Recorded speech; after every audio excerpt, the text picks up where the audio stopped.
Astaghfirullah. Alhamdulillah wassalatu wassalamu ala Rasulillah wa ala alihi wa sahbihi wa mawalah wa la hawla wa la quwwata illa billahi wa ba'du. Alhamdulillah, segala puja dan puji hanya milik Allah subhanahu wa ta'ala. Salawat teriring salam kita hadiahkan pada Rasul kita Nabi besar Muhammad sallallahu alaihi wasallam. Ma'asyiral muslimin, para pendengar dan para pemirsa dimanapun Anda berada, semoga Allah subhanahu wa ta'ala memuliakan kita semuanya. Alhamdulillah, di pagi hari ini kita bisa kembali bermuajah lewat media yang sama-sama kita cintai ini.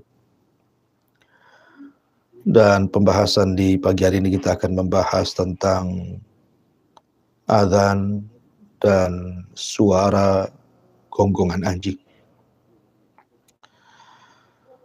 Ma'asyiral muslimin yang dimuliakan Allah subhanahu wa ta'ala, sebuah pertanyaan, kenapa apabila azan dikumandangkan, terkadang ada sebagian anjing itu menggonggong? Ada apa dengan gonggongan anjing kaitannya dengan suara azan? Ma'asyiral muslimin yang dimuliakan Allah subhanahu wa ta'ala, namun sebelum saya jelaskan ke inti permasalahan, saya ingin menjelaskan tentang faedah azan yang disebutkan para ulama. Faedah azan ada 4, sebagaimana dinyatakan oleh Al-Imam An-Nawawi rahimahullahu ta'ala dalam kitabnya Syarh Muslim. Beliau mengatakan, dzakaral ulama fi hikmatil adhan. Ulama menyebutkan pada hikmah azan itu arba'ata asya. Ada 4 perkara. Yang pertama, idharu sya'airil Islam. Azan itu dikumandangkan dalam rangka mensyiarkan syiar Islam. Yang kedua, wa kalimatut tauhid. Azan ini dalam rangka mengumandangkan kalimatut tauhid, kalimat tauhid yang merupakan asas dan dasar seluruh dakwah para nabi dan rasul. Kemudian yang ketiga, al-i'lam bidukhulil waqti. Memberitahu tentang telah masuknya waktu salat. Dan juga tempatnya. Dan yang terakhir tentunya ad-du'a ilal jamaah. Seruan untuk melaksanakan salat jamaah. Inilah di antara fungsi dari fungsi-fungsi azan. Ma'asyiral muslimin yang dimuliakan Allah subhanahu wa ta'ala, adapun keutamaan azan ma'ruf, sebutkan berdasarkan nas hadis. Di antaranya adalah Nabi sallallahu alaihi wasallam mengatakan, al-muadzdzinuna atwalun nas a'naqan yaumal qiyamah. Para muadzin adalah orang yang paling panjang lehernya pada hari kiamat. Kemudian juga bahwa suara yang mengumandangkan azan akan menjadikan pengampun daripada dosa-dosanya. Innallaha wa malaikatahu yusalluna 'alas saffil muqaddami wal muadzinu yaghfiru lahu bimuddi sautihi wa yasduquhu man sami'ahu min ratbin wa yabisin wa lahu mithlu ajri man shalla ma'ah. Sesungguhnya Allah dan para malaikatnya, mereka bersalawat kepada orang yang berada di saf yang paling depan dalam salat. Dan seorang muadzin yughfar lahu bi maddi sautihi, akan diampuni dosanya sejauh suara azannya. Dari sini semakin kencang orang azan, maka semakin banyak dosa yang akan dihapuskan Allah Subhanahu wa taala. Kemudian juga suara atau seorang muadzin, berdasarkan firman Allah Subhanahu wa taala, sebaik-baik pemilik suara. Wa man ahsanu qawlan mimman da'a ila Allah wa 'amila salihan wa qala innani minal muslimin. Siapa lagi yang lebih baik ucapannya dibandingkan orang yang menyeru manusia ke jalan Allah Subhanahu wa taala. Dan banyak lagi keutamaan-keutamaan azan yang jelas. Pembahasan kita kembali ke awal. Kenapa apabila seseorang yang mengumandangkan azan ada sebagian anjing yang menggonggong? Ma'asyiral muslimin yang dimuliakan Allah Subhanahu wa taala. Di dalam sebuah hadis Nabi sallallahu alaihi wasallam bersabda, "Idza sami'tum nubahal kilab wa nahiqal khumuri bil laili fata'awwadhu billah fa innahunna yarawna ma la taraw." Apabila kalian mendengar gonggongan anjing atau ringkikan keledai di malam hari, berlindunglah kalian kepada Allah Subhanahu wa taala, karena kedua hewan itu melihat apa yang kalian tidak lihat. Dari sini menunjukkan bahwa suara gonggongan anjing dan ringkikan keledai ini, keduanya dari syaitan. Sebab Nabi SAW mengatakan, ta'awwadhu billah. Kita disuruh untuk berlindung kepada Allah Azza wa Jalla. Dan biasanya perintah perlindungan itu adalah umumnya dari syaitan yang terkutuk. Ma'asyiral muslimin yang dimuliakan Allah Subhanahu wa taala. Lalu kenapa pula apabila seseorang yang sedang azan tiba-tiba ada sebagian anjing itu yang menggonggong? Perhatikan hadis Abu Hurairah radhiyallahu an. Nabi sallallahu alaihi wasallam bersabda, "Idza nudiya lis-salati adbara syaitan wa lahu durat hatta la yasma' at-ta'dhin." Apabila salat dikumandangkan, maksudnya suara azan dikumandangkan untuk memanggil manusia salat, maka syaitan akan lari, walahu durat, dan dia memiliki suara angin atau suara kentut yang sangat keras supaya dia tidak mendengar azan. Fa idza qudiyan nida akbar, tetapi kalau seandainya selesai muadzin itu mengumandangkan azan, maka syaitan akan datang lagi. Hatta idza thuwiba lis-salati adbar, sampai apabila seorang muadzin mengumandangkan qomat, kembali syaitan akan lari. Hatta idza qudiya at-tathwib akbar, sampai apabila selesai qomat, syaitan kembali lagi untuk mengganggu antara orang salat dengan Allah Subhanahu wa taala. Hatta, sehingga yakhtiru bainal mar'i wa nafsihi yaqulu udhkur kadza lima lam yakun yadhkur min qablu hatta yadhalla ar-rajulu ma yadri kam shalla, sehingga syaitan akan masuk kemudian akan mengatakan ingat ini dan ingat itu, sehingga terkadang seseorang ingat apa yang tidak ingat ketika salat, sampai kemudian seseorang dilupakan berapa kali dia sudah salat, 2 rakaatkah, 3 rakaatkah, dan begitu seterusnya. Ma'asyiral muslimin yang dimuliakan Allah Subhanahu wa taala. Dari hadis ini menunjukkan bahwa apabila seorang muadzin mengumandangkan azan ataupun qamat, maka syaitan lari.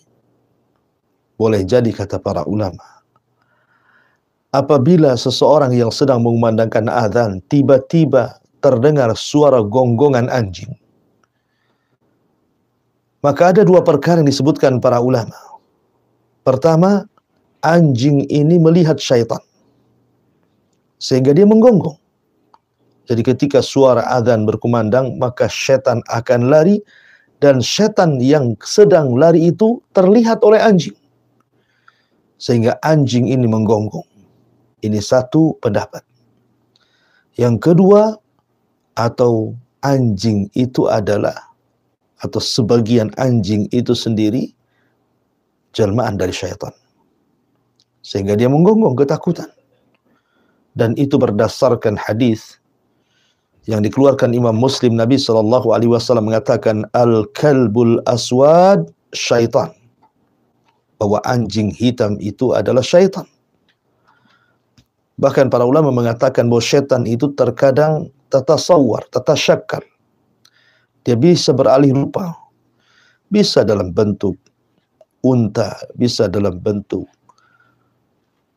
kalajengking, bisa dalam bentuk ular, bisa dalam bentuk kucing hitam, dan syaitan paling menyukai dalam bentuk anjing hitam. Berdasarkan hadis Nabi SAW, al-kalbul aswad syaitanun, bahwa anjing hitam adalah syaitan. Apalagi dengan warnanya yang hitam, maka itu lebih memperkuat kekuatan syaitan. Dari sini ada 2 perkara kenapa anjing menggonggong saat mendengar azan. Pertama, boleh jadi dia melihat syaitan sehingga menggonggong. Yang kedua, boleh jadi dia adalah syaitan sendiri, walaupun tidak semua anjing itu adalah jelmaan daripada syaitan. Ma'asyiral muslimin yang dimuliakan Allah Subhanahu wa taala. Dari sini kita sudah tahu alasannya. Kenapa apabila seorang muadzin mengumandangkan azan, kemudian syaitan lari. Nabi SAW dalam sebuah hadis, ketika ada seorang laki-laki keluar saat mendengar atau setelah mendengar suara azan. Jadi laki-laki ini posisinya di masjid. Kemudian seorang muadzin mengumandangkan azan. Setelah azan, laki-laki ini tidak sholat, justru keluar masjid. Kata Nabi SAW, amma hadha faqad asa Abul Qasim. Adapun orang ini, maksudnya yang keluar masjid setelah suara azan, dia telah bermaksiat kepada Abul Qasim. Maksudnya kepada Nabi SAW. Kenapa Nabi SAW melarang? Tidak boleh orang yang berada di masjid, kemudian dia mendengar suara azan, kemudian keluar dari masjid. Mungkin dia hendak sholat di rumah, atau hendak pergi kemana. Kenapa dilarang? Sebagian ulama mengatakan karena ini tasbih, menyerupai syaitan. Karena syaitan itu ketika mendengar azan dia lari. Maka jangan seperti syaitan. Apabila mendengar azan kemudian lari, tidak mau sholat di masjid. Ma'asyiral muslimin yang dimuliakan Allah Subhanahu wa taala. Adapun beberapa ahkam, hukum-hukum yang berkaitan dengan anjing, Nabi SAW sampai memerintahkan seseorang boleh membunuh anjing yang berwarna hitam. Dalam sebuah hadis dari Jabir bin Abdullah radhiyallahu anhu, Nabi Shallallahu Alaihi Wasallam memerintahkan untuk membunuh anjing. Sampai ada satu kasus, ada seorang wanita mendapatkan anjing di sebuah kebun, kemudian dibunuhnya. Kemudian Nabi Shallallahu Alaihi Wasallam melarang membunuh anjing tersebut, dan Rasul mengatakan, alaikum bil aswad, cukuplah yang dibunuh itu adalah anjing yang berwarna hitam saja, tidak semua anjing. Dan itu juga berdasarkan hadis Abdullah ibn Mughaffal, bahwa Nabi SAW merintahkan untuk membunuh anjing, kemudian banyak para sahabat yang membunuh anjing. Tapi kemudian Nabi SAW memberikan rukhsah, keringanan. Boleh seseorang itu memelihara anjing fi kalbiz zar'i wa kalbil aini. Maksudnya anjing untuk memelihara ladang ataupun untuk memelihara rumah dan begitu seterusnya, tetapi bukan untuk dipelihara dalam rangka untuk main-main. Sebagaimana seseorang karena melihat kelucuan anjing seperti kucing, dia pelihara, dia rawat, dia hanya senang-senang dengan anjing tersebut, bukan karena menjaga kebun ataupun anjing buruan. Maka ingatlah sabda Nabi Shallallahu Alaihi Wasallam dalam sebuah hadis, man amsaka kalban fa innahu yanqusu kulla yaumin min amalihi qirat illa kalba harthin aw masyiatin. Kata Nabi Shallallahu Alaihi Wasallam, siapa yang kemudian merawat seekor anjing, maka sesungguhnya setiap hari dari amalannya akan dikurangi 1 qirat. 1 qirat itu 1 gunung Uhud. Setiap harinya seseorang ini akan dikurangi pahalanya seperti gunung Uhud, kecuali anjing tersebut adalah anjing untuk memelihara ladang ataupun anjing untuk berburu. Bahkan Nabi Shallallahu Alaihi Wasallam pernah mengatakan, innal malaikata la tadkhulu baitan fihi kalbun wala surah. Sesungguhnya malaikat tidak akan masuk ke rumah yang ada anjingnya dan juga yang ada gambar makhluk yang bernyawa di situ. Ma'asyiral muslimin yang dimuliakan Allah Subhanahu wa taala. Dari sini terjadi silang pendapat tentang hukum tarbiyatul kalbi fil Islam. Bagaimana memelihara anjing di dalam Islam. Maka ulama mengatakan, ittafaqal ulama ala anna tarbiyatal kilabi fil Islam. Sepakat para ulama bahwa tarbiyati artinya memelihara seekor anjing di dalam Islam itu haram hukumnya. Haram hukumnya. Illa limahtaj ilaiha, kecuali memang ada hajat untuk memeliharanya, seperti umpamanya seseorang digunakan untuk berburu, dan itu disebut anjing mu'allam, anjing yang memiliki pengetahuan, dan anjing yang memiliki pengetahuan dibolehkan dirawat hanya untuk berburu saja, ataupun anjing untuk menjaga kebun, ya, ataupun untuk menjaga anjing kambing-kambing, namanya muraqabatul hayawanat. Karena sebagian orang itu ketika menjaga kambing-kambing, maka terkadang diperlukan anjing, ya, supaya takut, ya, peliharaan itu dengan adanya anjing, sehingga mereka bisa tertib dan menurut kepada pemiliknya. Baik, intinya bahwa dari penjelasan dari awal sampai akhir, apa hikmah di balik gonggongan anjing dan rikikan keledai saat suara adzan berkumandang? Karena satu, boleh jadi dia melihat apa yang kita tidak lihat dari syaitan, atau dia sendiri adalah syaitan. Tentu akan berbeda dengan suara kokokan ayam, karena suara kokokan ayam, suara dik, adalah suara menandakan bahwa malaikat sedang turun. berdasarkan hadis Nabi sallallahu alaihi wasallam, "Idza sami'tum siyaha dik fas'alullaha min fadlih fa innaha ra'at malakan." Apabila kalian mendengar suara kokokan ayam di malam hari, maka mintalah kepada Allah dari karunia-Nya, karena sesungguhnya Dia sedang melihat malaikat. Wallahu a'lam bishawab. Ini yang bisa saya sampaikan. Saya kembalikan kepada moderator, fal yatafaddal mashkura. Jazakallahu khair wa barakallahu fiik Ustaz atas materi yang telah disampaikan di kesempatan yang berbagi ini. Semoga apa yang disampaikan bisa memberikan manfaat kepada kita semuanya dan menambah iman bagi kita semuanya. Baik para pendengar dan pemirsa, dimanapun Anda berada, selanjutnya kita akan memasuki sesi tanya jawab. Silakan bagi Anda yang ingin bergabung bertanya kepada Ustaz, Anda bisa menelpon kami melalui talian telepon di 0811 7006 106, atau Anda juga bisa mengirimkan pertanyaan Anda melalui redaksi Berkah Pagi di 0818 03 106 106.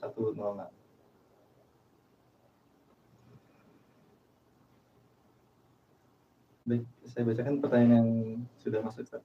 Baik. Pertanyaan yang pertama berasal dari saudara kita Firman di Batam. Ustaz, bagaimana cara meminta maaf kepada seseorang yang pernah kita hina dan kita fitnah, sedangkan kita sudah tidak tahu di mana orang itu berada saat ini? Demikian, Ustaz. Ya, alhamdulillah, ini di luar tema. Bagaimana caranya seseorang bertobat kepada orang yang pernah disakitinya, sementara ketika seseorang hendak meminta maaf, orang tersebut sudah tidak ada. Ma'asyiral muslimin yang dimuliakan Allah Subhanahu wa taala. Ingat bahwa setiap perbuatan itu ada balasannya. Al-jaza min jinsil amal. Jaza'u sayyi'atin sayyi'atu mithluha. Dan juga jaza'ul ihsan ilal ihsan. Bahwa balasan itu disesuaikan dengan perbuatan. Maka balasan keburukan terkadang dibalas dengan keburukan, sebagaimana balasan kebaikan juga dibalas dengan kebaikan. Makanya Allah mengatakan, wa man ya'mal mithqala dzarratin khairan yarah wa man ya'mal mithqala dzarratin syarran yarah. Siapa yang menanam kebaikan, dia akan menuai kebaikan. Siapa yang menanam kejahatan, dia pun akan menanam kejahatan. Maka setiap keburukan ada balasannya. Akan tetapi ketika seseorang ada niat untuk bertobat, maka Nabi mengatakan, kullu bani Adam khata'un wa khairul khata'ina tawwabun. Setiap anak Adam itu pasti mengalami kesalahan, tetapi sebaik-baik kesalahan adalah bertobat. Dosa itu terbagi menjadi 3. Dosa yang berkaitan dengan Allah, dosa yang berkaitan dengan pribadi, dan dosa yang berkaitan dengan orang lain. Kalau dosa yang berkaitan dengan Allah, tinggal istighfar, taubatan nasuha. Seseorang menyesal, tidak akan melakukan. Kemudian seseorang meninggalkan.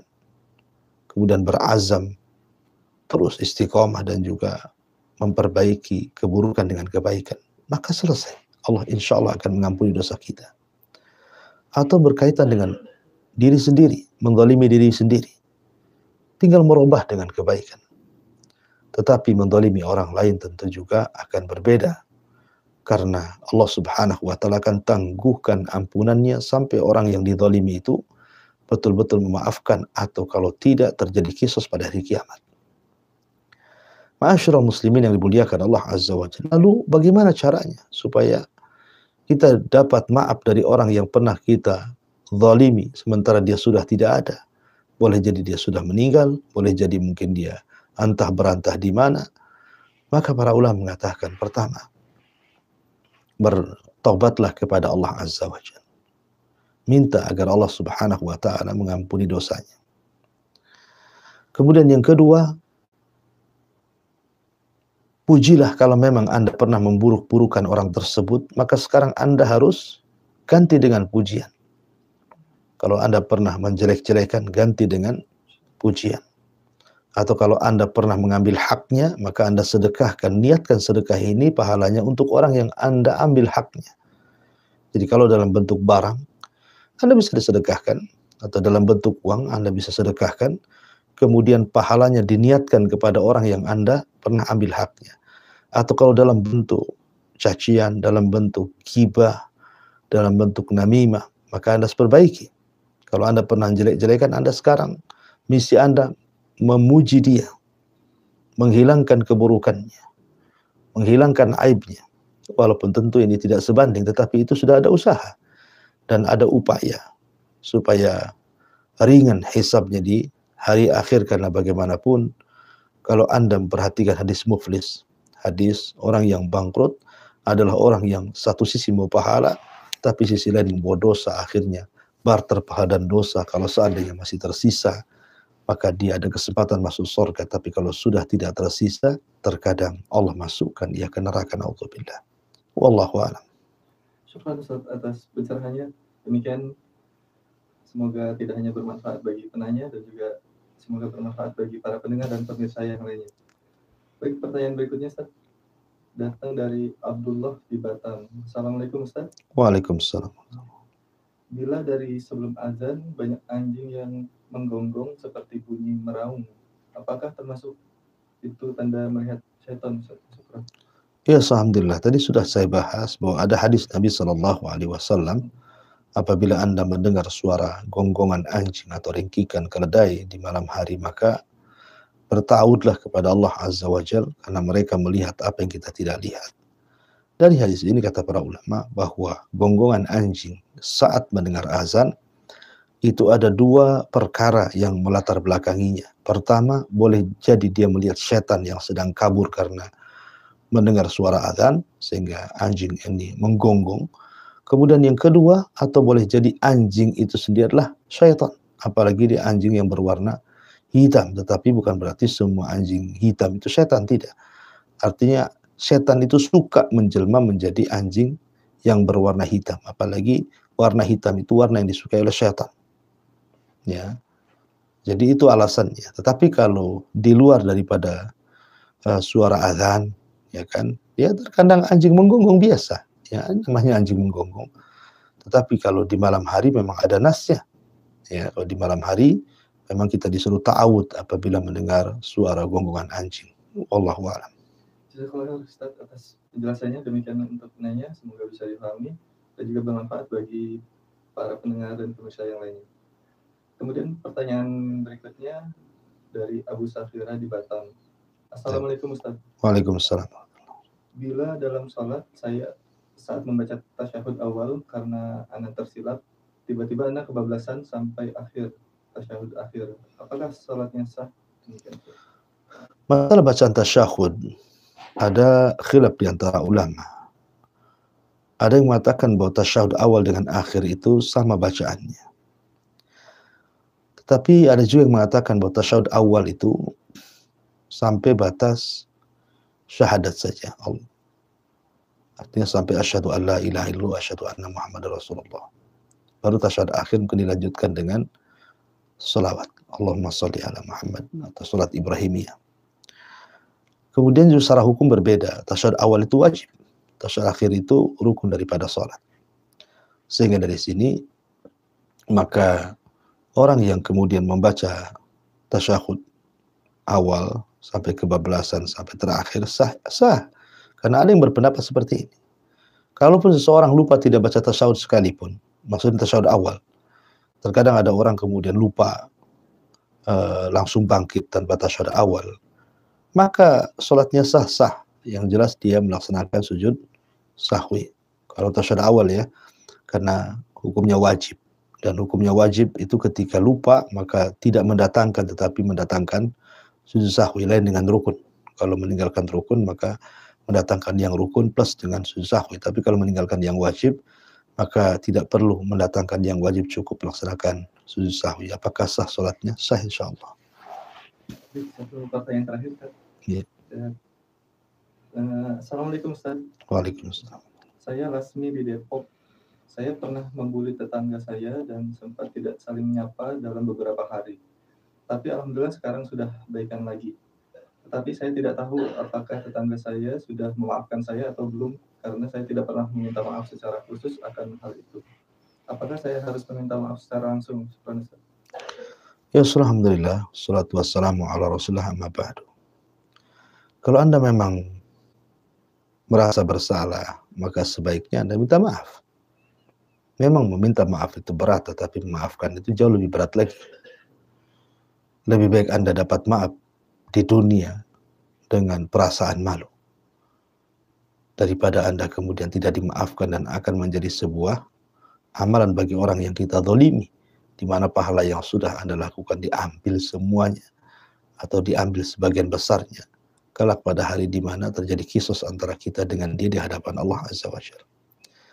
Maka kalau Anda memang sudah baikan, alhamdulillah, memberikan taufik kepada Anda mau berbaikan kembali dan Anda mengakui kesalahan Anda, itu sudah bagus, karena di antara syarat taubat itu i'tiraf bin dzunub, mengakui bahwa Anda itu melakukan salah.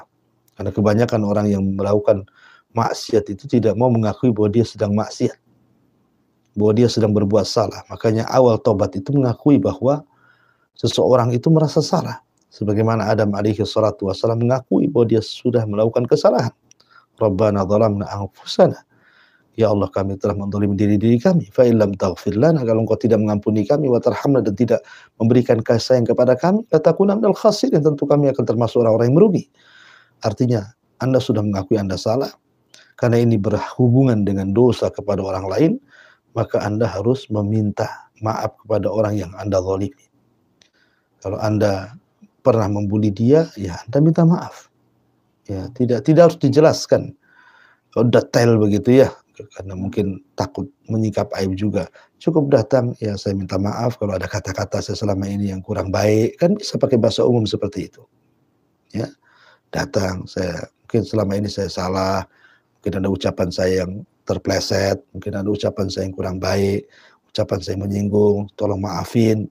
Saya kira bisa pakai bahasa-bahasa yang umum ya, yang tidak harus kemudian memerinci. Karena bagaimanapun terkadang seseorang itu dalam pengucapan bahasa itu penting, apalagi dalam perkara minta maaf gitu ya. Karena namanya minta maaf itu kan kita minta kerelaan orang. Karena kita sudah berbuat jahat kepada dia, kita minta kerelaan orang memang berat. Ya, berat kita minta maaf. Terkadang malu di antara kita minta maaf. Tetapi ingat bahwa sesungguhnya orang yang dizalimi itu jauh lebih berat sebenarnya dia memaafkan kita.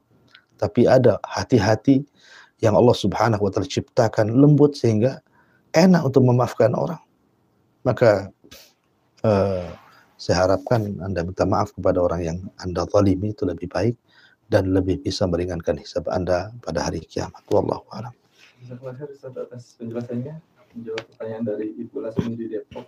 Semoga bisa dipahami oleh penanya dan juga bermanfaat bagi para pendengar dan pemirsa yang lainnya. Baik para pendengar dan pemirsa dimanapun Anda berada, selanjutnya kami meminta sedikit